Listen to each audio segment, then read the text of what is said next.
আমরা তো সকলে জানি আমরা হচ্ছে সকলে মানুষ, আমরা সবাই কিন্তু মানুষ, কিন্তু আমাদের দায়িত্বটা কি? আমাদেরকে আল্লাহ রাব্বুল আলামিন কি দায়িত্ব দিয়েছেন, কি উদ্দেশ্যে আল্লাহ রাব্বুল আলামিন আমাদেরকে বানিয়েছেন? উদ্দেশ্য ছাড়া কিন্তু কেউ কিছুই করে না। আপনি এখন মসজিদে এসেছেন, উদ্দেশ্য হচ্ছে যে আপনার নেকি হবে, আল্লাহ খুশি হবে, আপনি জান্নাতি হবেন, উদ্দেশ্য এটাই, আল্লাহর যা মন্দির হাসিল করা। আপনি এখান থেকে বাড়ি যাবেন, উদ্দেশ্য বাড়ি যেয়ে ভাত খাইবেন, খানাপিনা খাইবেন, একটু বিশ্রাম নেবেন। উদ্দেশ্য অফিসে যাচ্ছেন, উদ্দেশ্য ইনকাম করবেন, রুজি রোজগার করবেন। প্রতিটা মানুষ উদ্দেশ্যহীন কোনো কাজ করে না, সবাই আমরা উদ্দেশ্য নিয়েই কাজ করি। আল্লাহ তাআলা ঠিক অনুরূপভাবে একটা উদ্দেশ্য নিয়ে মানুষ বানিয়েছেন। সে উদ্দেশ্যটা কি, এটা আমাদের জানার দরকার। আমরা হচ্ছে এমন একটা জাতি, আল্লাহ রাব্বুল আলামিন তাম পৃথিবীতে 18,000 মাখলুকাত সৃষ্টি করেছেন, একটা দুইটা না, 18,000 সৃষ্টি আল্লাহ পাক আছে, কম বেশি আরও থাকতে পারে। এর মধ্যে সবচেয়ে দামি, সবচেয়ে গুরুত্বপূর্ণ, সবচেয়ে বেশি দামি হচ্ছে এই আমরা মানুষ। সুবহানাল্লাহ, আমরা সবচেয়ে দামি, আমাদের সম্মান, আমাদের মর্যাদা আল্লাহর কাছে সবচেয়ে বেশি। আমরা হচ্ছে সৃষ্টির সেরা, সকল সৃষ্টি মানে 18,000 মাখলুকাত এর কম বেশি যা আছে, সকল সৃষ্টির মধ্যে শ্রেষ্ঠ হচ্ছে আমরা। আমরা শ্রেষ্ঠত্ব কেন হলাম, কেন শ্রেষ্ঠত্ব পাইলাম? আমাদের এই শ্রেষ্ঠত্ব পাওয়ার কারণটা কি? শক্তির দিক দিয়ে তো আমরা শ্রেষ্ঠ হতে পারি না।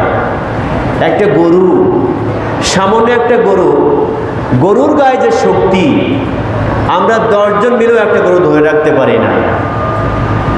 একটা হাতি এত শক্তি, কয়েক দশজন লোক লাগে তাকে কন্ট্রোল করতে যদি ধরে রাখতে চায়। আমাদের এত শক্তি, একটা সাপ, সামান্য একটা সাপের কাছে আমরা তুচ্ছ।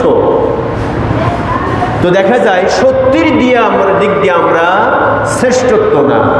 আল্লাহ পাক আমাদের শ্রেষ্ঠত্ব দান করেছেন একটা সত্তা দিয়ে, সেটি হচ্ছে কি? এলেমের মাধ্যমে, জ্ঞানের মাধ্যমে। আল্লাহ পাক আমাদের একটা বুঝ শক্তি দিয়েছেন, একটা এলেম দান করেছেন, একটা বিবেক দান করেছেন। বিবেক সত্তা থাকার কারণেই আমরা হচ্ছে সকল সৃষ্টির চাইতে শ্রেষ্ঠ। সুবহানাল্লাহ। এই সকল সৃষ্টির শ্রেষ্ঠ মানুষ হওয়ার কারণে সকল সৃষ্টিজীবীর চাইতে মানুষকে ভালো কাজ করতে হবে। আল্লাহর উদ্দেশ্য যে আমি তোমাদেরকে সকল সৃষ্টির মধ্যে সবচেয়ে দামি করে দিয়েছি, দামি করে বানাইছি। আল্লাহ পাক তাও বলেন, আল্লাহ তাআলা বলেন, লাকাদ খালাকনাল ইনসানা ফি আহসানি তাকওয়িম। আল্লাহ তাআলা বলেন, আমি রব্বুল আলামিন তাম পৃথিবীর সকল সৃষ্টির ভিতরে শুধুমাত্র কেবলমাত্র এই মানুষকে সবচাইতে সুন্দর করে শ্রেষ্ঠত্ব দিয়ে সৃষ্টি করেছি। সুবহানাল্লাহ। সকল সৃষ্টির মধ্যে শ্রেষ্ঠত্ব দিয়া, সুন্দর আকৃতি দিয়া আল্লাহ রাব্বুল আলামিন আপনাকে আমাকে বানিয়েছেন। এত সুন্দর করে আল্লাহ পাক বানিয়েছেন, এত শ্রেষ্ঠত্ব দান করেছেন। এরপরও মানুষের কৃতকর্মের কারণে মানুষ একেবারে নিচে চলে যায়। আল্লাহ পাক তাও বলছে, আল্লাহ তাআলা বলেন, আমি রব্বুল আলামিন মানুষকে সুন্দর করে সৃষ্টি করলাম, তার এলেম দিলাম, জ্ঞান দিলাম, বিবেক দিলাম, যা কিছু দিয়েছি সে মাফিক তারা কাজ কাম করবে, পশুর মতো কাজ কাম তারা করবে না।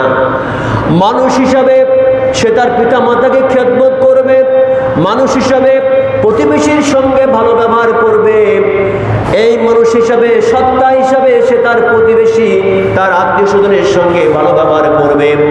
যদি আপনি তা না করেন, পিতামাতার সঙ্গে যদি আপনি ভালো ব্যবহার না করেন, প্রতিবেশীর সঙ্গে যদি আপনার সুসম্পর্ক না থাকে, তাহলে পরে একটা পশু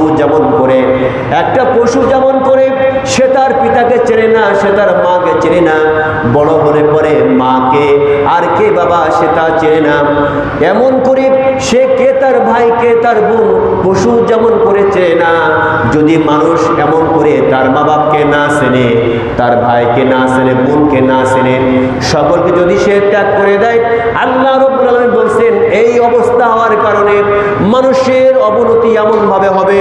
আল্লাহ তাআলা বলেন সুম্মা রাদাদনাহু আসফালা সাফিলিন, এই মানুষ তার সৃষ্টির যে জন্য আমি সৃষ্টি করেছি, যখন সেই রূপ থেকে সেই পথ থেকে চলে যাবে, চলে যাওয়ার কারণে এই মানুষে একেবারে নিম্ন স্থানে চলে যাবে, পশুর চাইতে খারাপ নিম্ন স্থানে তারা চলে যাবে। নাউযুবিল্লাহ, আমরা পশুর চাইতে নিচে চলে যাব যদি আমাদের দেওয়া তাকওয়া, আমার বিবেক, আমার বুদ্ধি যা আল্লাহ পাক দিয়েছেন, এই বিবেক দিয়া বুদ্ধি দিয়ে যদি আমি কাজ কাম না করি, তাহলে পশুর চাইতে খারাপ হয়ে পশুর নিচে আমরা চলে যাব। আল্লাহ পাক তাই বলছেন। প্রাণের ভাইরা, আপনারা বর্তমান সময়ে খেয়াল করেন, বর্তমান ইয়ং ছেলেরা তার খালাতো বোন, মামাতো বোনের সঙ্গে সম্পর্ক তৈরি করে ফেলায়, চাচাতো বোন ইত্যাদির সঙ্গে সম্পর্ক করে ফেলায়। সে জানে যে আমি সৃষ্টির শ্রেষ্ঠ জাতি। আল্লাহ পাক বলেছেন তোমার এই সমস্ত ব্যক্তির সঙ্গে সম্পর্ক করা যাবে না। আমাদের ছেলেরা, আমাদের মেয়েরা মামাতো, খালাতো, বুবাতো বোনের সঙ্গে সম্পর্ক করে ফেললো, যেটা পশুদের মতো অবস্থা। পশুরা যেমন করে, পশুর কে বোন কে ভাই যেমন চিনা জানা নাই মেলামেশা করে, বর্তমান সময়ে বিয়ে না করে এমন করে অনেক ছেলেরা, অনেক মেয়েরা মিশে যায়। আল্লাহ পাক বলছেন ওই সমস্ত লোকগুলা, ওই সমস্ত ব্যক্তির মা বাবা শ্রদ্ধা, ভাইরা শ্রদ্ধা একেবারে পশুর চাইতে নিকৃষ্ট হয়ে যাবে, একেবারে নিম্ন স্থানে চলে যাবে। কারণ তাদেরকে আমি ইলম দিয়েছিলাম, বিবেক দিয়েছিলাম, সেই বিবেক মাফিক তারা কোনো কাজ কাম করে নাই। এই জন্য আপনার ছেলেকে অঢালভাবে আপনার বোনের মেয়ের সাথে মিশতে দিবেন না, অঢালভাবে আপনার ভাইয়ের মেয়ের সাথে মিশতে দিবেন না। আমাদের ছেলেগুলো অহরহ আমাদের ভাগ্নি, আমাদের মেয়ের, আপনার ভাইয়ের মেয়ে ইত্যাদি ভাস্তি বিভিন্ন ভাবে তারা আকর্ষণ তৈরি করে ফেলছে। কেন ফেলছে?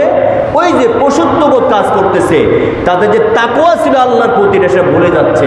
কেন যাচ্ছে? পিতামাতা, গার্জিয়ান তার নষ্ট হয়ে গেছে। গার্জিয়ান দেখে নাই আমার ছেলে, আমার মেয়ে কার সাথে মিশলো। এই জন্য আল্লাহ পাক বলছে মানুষ এত খারাপ, এত খারাপ হয়ে যাবে, আমি এত দামি করে বানাইলাম, তাদের বিবেক শক্তি দান করলাম, এই বিবেককে সে একেবারে ছেড়ে দিয়া পশুত্ববোধকে ধরে নিয়ে একেবারে নিচে চলে যাবে। তো যদি নিচে চলে যায়, আমাদেরকে আল্লাহ পাক ভালো চোখে দেখবে? আল্লাহ পাক কখনো আমাদের ভালো চোখে দেখবে না। এই বিষয়ে আল্লাহ পাক আরো বলছেন, আল্লাহ বলছেন আমি তো তোমাদের সম্মান দিয়েছি। আল্লাহ তাআলা বলেন ওয়ালাকাদ কাররামনা বনি আদম, আল্লাহ তাআলা বলেন আমি বনি আদমকে সবচেয়ে সম্মান ও মর্যাদা দান করেছি। বনি আদমকে আমাদেরকে আল্লাহ পাক সবচেয়ে সম্মান দান করেছেন। তাহলে আমাদের কাজ কাম কেন পশুর মতো হবে? পশুরা যেমন একজন আর একজনের সঙ্গে মারামারি করে, ভালো একজনের ভালো আর একজন মনে করেন দেখতে পারে না, একজন একজনের সহ্য করতে পারে না, কুত্তারা যেমন সহ্য করতে পারে না, আমাদের স্বভাব তো এমন হওয়া উচিত নয়। আমরা তো মুসলিম, আমরা তো মুসলমান, আমাদের সম্মান মর্যাদা আল্লাহ পাক দান করেছেন অনেক বেশি। যদি আমাদের পশুত্ববোধ আমাদের মধ্যে চলে আসে, তাহলে আর আমরা কেমন করে তাকওয়াবান হইলাম? আল্লাহ পাক বড়াই করে গর্ব করে বলল যে আমি সবচেয়ে উত্তম চরিত্র দিয়ে মানুষকে বানাইছি। আর সে মানুষ যখন সে চরিত্র হারা হয়ে পশুর মতো হয়ে যায়, আল্লাহ পাক নাখোশ হয়ে যায়। ফেরেশতারা তখন বলে আল্লাহ বলেছিলাম না দুনিয়ায় মানুষ সৃষ্টি করবেন না? আল্লাহ পাক রাগ করে বলে শোন, যারা আমার কথা শোনে নাই, আমার হুকুমকে অমান্য করেছে যারা, এদেরকে আমি কড়াই গণনা হিসাব করে নিয়ে তাদেরকে জাহান্নামী বানায় ছাড়ব। নাউযুবিল্লাহ। এই জন্য প্রাণের ভাইরা, ইচ্ছা মতো আপনার সন্তানকে ছেড়ে দিবেন না। এরপর আল্লাহ তাআলা বলছেন লাহুম কুলুবুন লা ইয়াফকাহুনা বিহা ওয়া লাহুম আয়ুনুন লা ইবসিরুনা বিহা ওয়া লাহুম আযানুন লা ইয়াসমাউনা বিহা উলাইকা কাল আনআম বাল দল। আল্লাহ তাআলা বলেন লাহুম কুলুবুল লা ইয়াফকাহুনা বিহা, আমি রব্বুল আলামিন তাদেরকে যে তাকওয়া দিয়েছিলাম, বুদ্ধি দিয়েছিলাম, বিবেক দিয়েছিলাম, তারা সেই বিবেক দিয়ে কখনো ভাবে নাই। আল্লাহ রব্বুল আলামিন আমাদের প্রত্যেক ব্যক্তিকে বিবেক কিন্তু দিয়েছেন। আমরা কিন্তু সবাই বলি তোর বিবেক আছে, কথা কথা বলি না, এই তুই এই কাজটা করলি তোর কি বিবেক আছে? আমরা কিন্তু বলে থাকি তুই এই কাজটা কেমনে করলি, তোর কি একটু বিবেক নাই? বিবেকে বাধা দেয় নাই? কেমন করে করলি? ওই যে বিবেকটা আপনাকে আল্লাহ পাক দিছে, আল্লাহ বলছে আমি বিবেক দিয়েছি, কিন্তু বিবেক দিয়ে তারা চিন্তা করেও করে না, তাদের বিবেকটাকে খাটায় নাই। পশুরা যেমন চিন্তা না করেই একটা পশু আর একজনের ফসল যে খায়, পশুরা যেমন চিন্তা না করে বিভিন্ন প্রকার আপনার তাদের যা করার দরকার, পশু তো সে যা খুশি তাই করবে, মানুষ ঠিক অনুরূপভাবে বিবেক দেওয়ার পরেও যা খুশি তাই করে। কোনটা আল্লাহ করতে বলেছেন সেটাও দেখে না, কোনটা আল্লাহ না করেছেন সেটাও দেখে না, ইচ্ছা মতো কাজ কাম করে। যখন পশু, আল্লাহ পাক বলছেন আমি কি তোদের বিবেক দেই নাই? বিবেক দেওয়ার পরেও তোরা না বুঝে এমন করে চলিস। আল্লাহ পাক সে কথা বলছেন এখানে যে লাহুম কুলুবুল, আমি তাদেরকে দিয়েছিলাম বিবেক, লা ইয়াফকাহুনা বিহা, বিবেক দ্বারা তারা ভেবে দেখে নাই। আপনার প্রত্যেকটা কাজ করার আগে বিবেক দিয়ে ভাবতে হবে। আল্লাহ পাক সেই বিবেক দিয়েছেন। জিকির করে লা ইলাহা ইল্লাল্লাহ।